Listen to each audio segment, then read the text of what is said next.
A Aeris fez um dos IPOs mais importantes no ano de 2020, tendo captado mais de R$ 1 bilhão, e as ações da empresa chegaram a dobrar em menos de 3 meses. Os acionistas estavam muito empolgados com a tese e com o segmento da empresa, mas de lá para cá, do topo até a data de hoje, ela já caiu quase 90%. Nesse vídeo eu quero conversar um pouco sobre o que aconteceu de errado com a empresa e no final dele eu quero falar para vocês o que você que é investidor ou que quer investir na empresa tem que olhar para a gente perceber se a empresa vai conseguir virar esse jogo. Então fica aí que é logo depois da vinheta. Fala pessoal, beleza? Eu sou o Caio aqui da equipe do Já Investe. Como eu falei para vocês no vídeo de hoje, a gente vai conversar um pouquinho sobre a Aeris, o que deu de errado e o que pode dar certo com essa empresa daqui para frente. Lembrando, pessoal, que esse vídeo aqui foi sugestão que a gente teve nos comentários, então sempre deixem comentários aí que a gente olha todos, responde todo mundo, entre nos nossos grupos e acompanhe a gente nas redes sociais, além, é claro, de dar like nesse vídeo para ajudar a chegar a mais pessoas e também compartilhar com seus amigos investidores. Bom, voltando aqui para a Aeris, pessoal, estou aqui no site do Já para facilitar a análise da empresa. Ela, como eu falei para vocês, foi um IPO muito badalado na época, foi um dos IPOs que tiveram mais hype aí, principalmente entre os investidores pessoas físicas, porque a Aeris era uma empresa num segmento muito promissor. Para quem não conhece a empresa, ela produz aquelas pás eólicas que vão naqueles cataventos que a gente vê no meio da estrada, que são geradores de energia através de vento, né? Através ali de capturação da energia do vento e transformar em energia. A Aeris produz aquela pá eólica.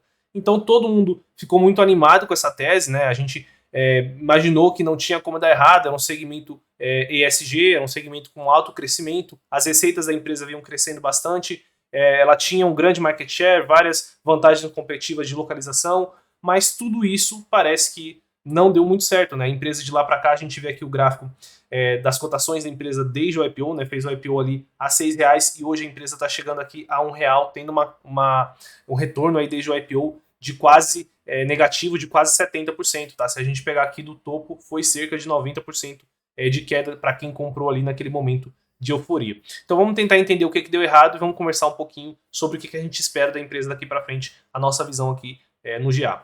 Bom, falando aqui da Aeris, tá? É uma empresa de crescimento, né? Quando a gente pensa aqui em receita, realmente nos últimos 5 anos ela teve um crescimento de receita, mas tem uma pegadinha aqui, eu quero explicar um pouco mais para vocês aí na frente do vídeo.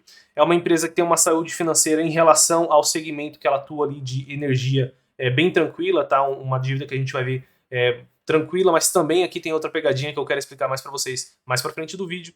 É uma empresa que tem uma qualidade de resultados que vem decepcionando, então as margens dela têm piorado, o ROI dela, o ROI tem piorado, a empresa deu prejuízo no último trimestre. Renda passiva é uma empresa que não paga muito dividendo, tá? É uma empresa naturalmente que era de crescimento, fez o IPO justamente para captar dinheiro e crescer. Normal que ela não pagasse dividendos, então não é uma empresa para quem busca dividendo.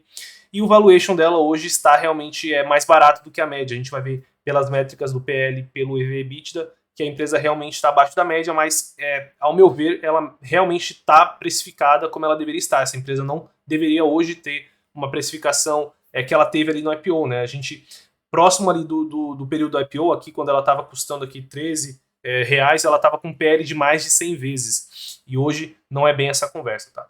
Vamos continuar aqui.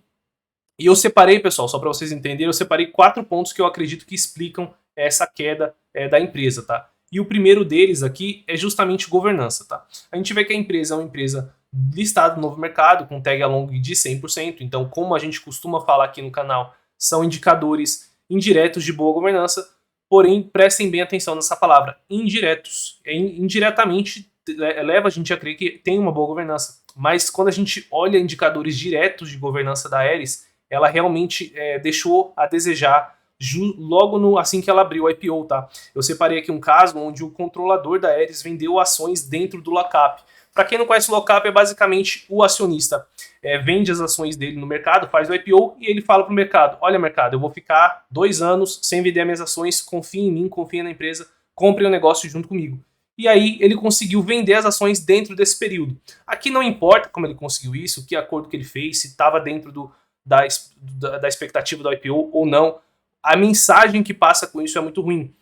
Passa uma mensagem que ele não confia no negócio. Ele vendeu a empresa, não tinha nem 1 ano de IPO, ele já estava vendendo ações dele. Então, você vai se tornar sócio de uma empresa que ela mesma não confia no próprio negócio, né? Então, passou 2 mensagens ruins. A primeira, que ele não confia no negócio.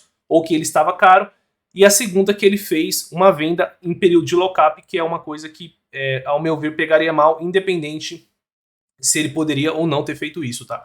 Então, ela já é uma empresa que fez IPO recente, que já é um tipo de empresa que a gente tem um histórico menor, então não consegue avaliar a governança, e na primeira oportunidade que ele teve para mostrar uma boa governança, ele acabou falhando, né? O acionista, o sócio majoritário lá da Aeris, os sócios, né?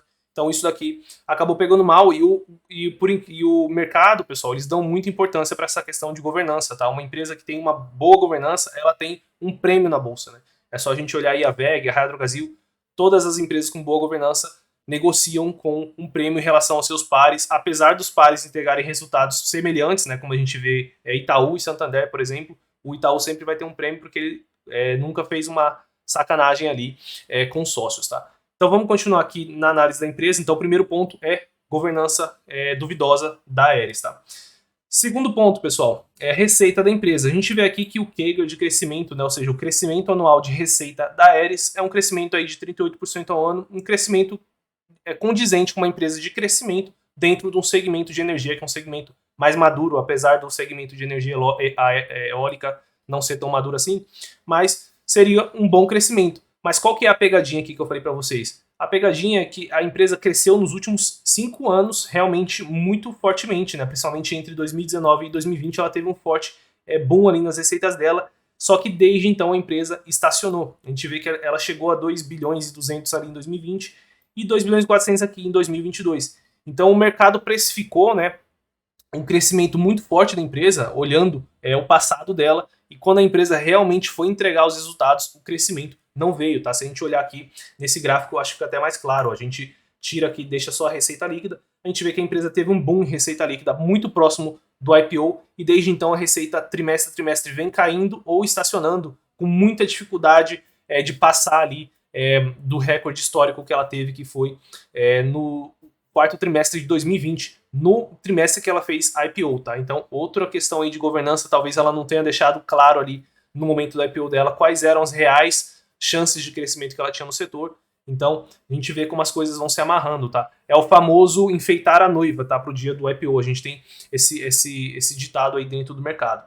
Então, o segundo ponto aqui, pessoal, que pesa aqui para a tese da empresa é que as receitas não estão crescendo. Como o mercado precificou ela como uma empresa de crescimento, se a gente olhar aqui o EV/EBITDA da empresa, o mercado precificava ela muito com um crescimento muito forte lá perto do IPO, e isso só vem caindo agora porque o crescimento não veio e o taxa de juros aumentando, tudo isso acaba pesando em empresas de crescimento.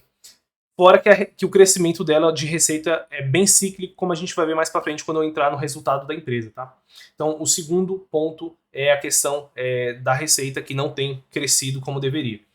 O terceiro ponto que eu queria mostrar aqui para vocês, eu vou precisar entrar no release da empresa, então descendo aqui na parte do já, a gente consegue acessar facilmente aqui os releases da empresa. Então a gente vai clicar aqui. Eu vou entrar dessa vez no quarto trimestre de 2021, que eu acho que vai ficar mais claro de mostrar para vocês um resultado fechado anual do que um resultado trimestral. Mas se a gente quisesse, a gente entrava aqui também no terceiro trimestre, não teria problema. Então vou pegar aqui o resultado fechado de 2021 da Aeris. A gente vai aproximar um pouquinho aqui para enxergar. Vamos direto na parte de receita e custos da empresa, tá? Então, como eu falei para vocês, a receita dela trimestre a trimestre estacionou, então a gente viu um crescimento ali próximo do IPO e desde então a empresa não tem conseguido entregar o crescimento.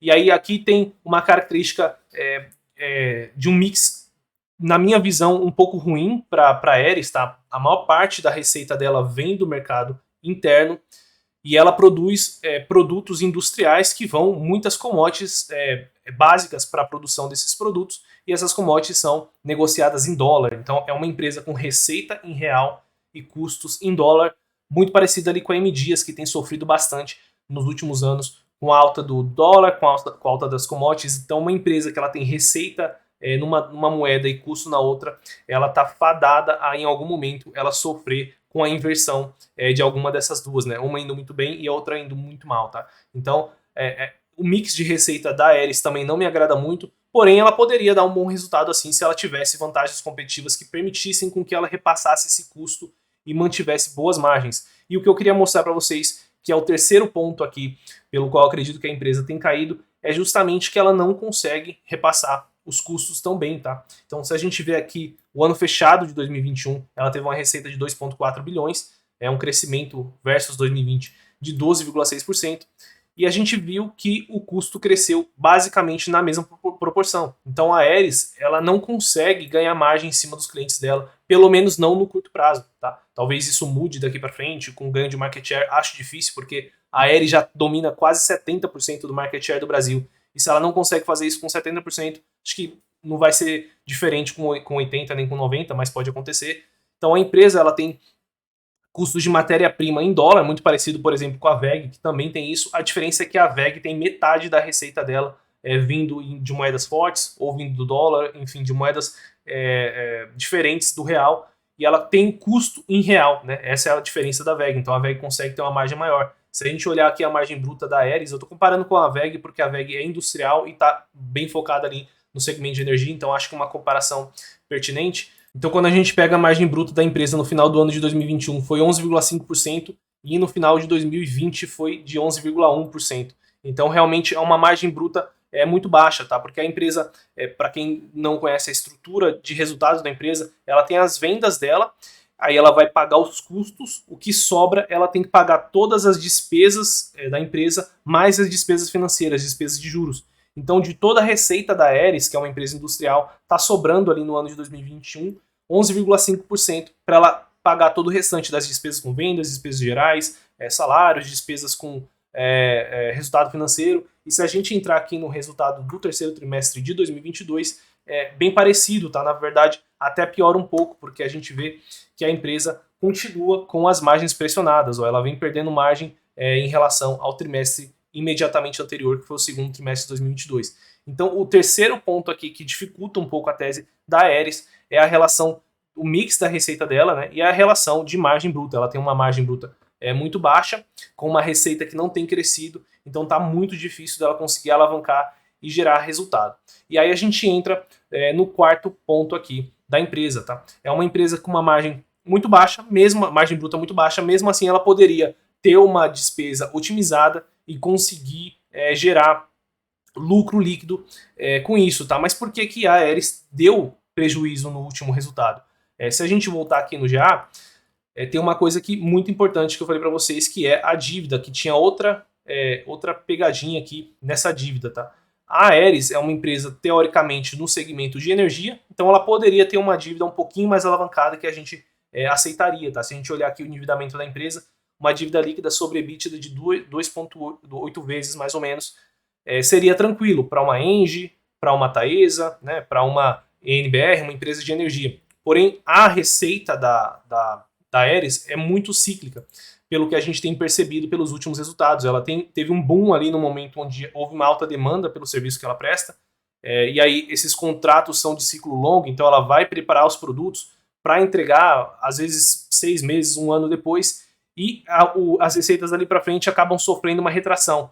Uma empresa que tem essa característica não pode, ao meu ver, ter uma alavancagem tão pesada assim. Então, se a gente olhar aqui o lucro da empresa, né, o resultado, a demonstração de resultado da empresa, ela chega aqui no resultado antes da... Deixa eu encontrar aqui. O resultado antes das despesas financeiras da Aeris, no terceiro trimestre de 2022, seria um resultado positivo, 48 milhões, tá? Mas quando a gente considera que as despesas financeiras, porque ela tá com essa dívida, né, essa dívida de 2,8 vezes, né, se a gente olhar aqui, ó, tem até uma parte da dívida da empresa, nos resultados de fluxo de caixa da empresa, a gente vê que a empresa saiu de uma dívida lá em 2019 de 376 milhões e chegou para uma dívida de 1,5 bilhões com a taxa de juros subindo.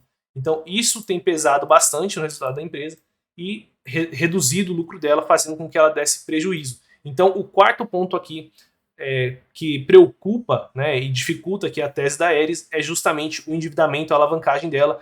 E no meu ponto de vista, no curto prazo, ela não vai conseguir sair dessa situação, porque ela precisa de muito capital para poder comprar o material para fazer as pás, que não é um investimento barato, é um investimento que demanda um capital alto, né? A gente vê que é uma empresa que está com 1,5 bi aí, de dívida. E com as taxas de juros nesse patamar, ela tende a ficar com um lucro pressionado no curto prazo, tá?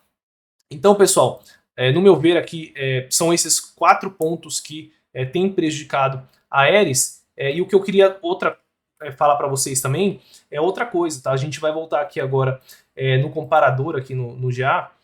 Vamos comparar a rentabilidade da Aeris com pares minimamente comparáveis, tá? Então vou pegar a Aeris aqui, eu vou pegar também a VEG, vou pegar a Engie e vou pegar a Intelbras. Por que essas empresas? Todas essas empresas, de alguma forma, trabalham ali na parte de energia, a VEG e a Engie muito mais na parte de energia eólica e também solar, e a Intelbras mais solar. Mas é só para a gente ter uma ideia, tá, pessoal? Então vamos comparar aqui o ROIC dessas empresas. Se a gente faz a comparação aqui básica de ROIC da Aeris com as outras empresas, a gente vê que a Aeris está com um ROIC de 8,3%, quando a média do setor aí de energia limpa seria 15,5% de ROIC, tá? Então a gente vê que a Aeris ela não está conseguindo capturar o valor que tem surgido nos investimentos e oportunidade nessa parte de energia.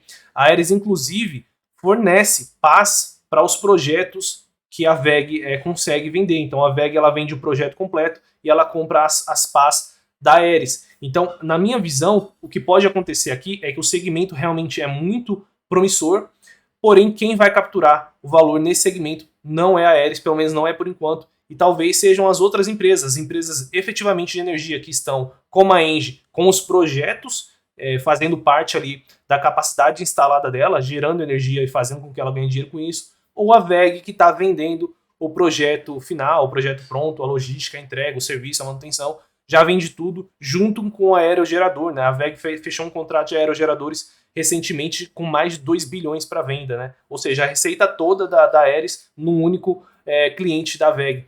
Então, assim, ao que me parece, né, seria quase que um ponto bônus aqui, é que a Aeris não é a empresa que vai capturar valor nesse segmento de energia eólica, né?